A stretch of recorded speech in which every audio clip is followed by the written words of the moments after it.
నెల్లూరు జిల్లాలోని ప్రముఖ పుణ్యక్షేత్రమైన పెంచలకోనలో బుధవారం తొలి ఏకాదశి వేడుకలను ఘనంగా నిర్వహించారు. తొలి ఏకాదశి నాడు శ్రీమన్నారాయణుడు యోగ నిద్రకు ఉపక్రమించాడని, అందుకు శ్రీ పెనుశీల లక్ష్మీ నరసింహస్వామి ఆంధ్రాలయంలో స్వామివారి ఉత్సవ విగ్రహాన్ని పాలసముద్రంలో యోగ నిద్రలో ఉన్నట్లుగా శ్రీవారి ఉత్సవ విగ్రహాన్ని అలంకరించి ప్రత్యేక పూజలు నిర్వహించారు.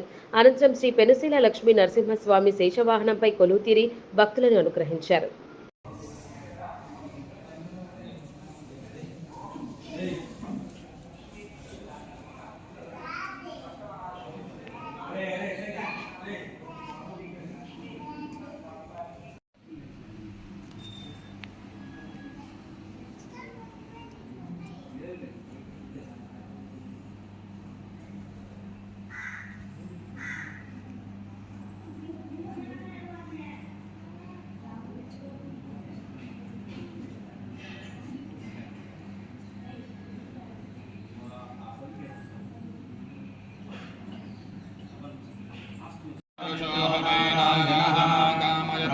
नारायणः शिवश्च नारायणः शक्रश्च नारायणः या वा पृथिव्यो च नारायणः कालश्च नारायणः दिशश्च नारायणः ऊर्ध्वश्च नारायणः अधश्च नारायणः अन्तर्बहिश्च नारायणः नारायण एवेदकं सर्वम् यद्भूतं यश्च भव्यम् निष्कलो निरञ्जनो निर्विकल्पो निराख्यातः शुद्धो देवदेवो नारायणः न द्वितीयो सदस्यो एवं वेद सविष्टाय विद्महे वासुदेवाय धीमहि तन्नो विष्णुः प्रचोदयात्।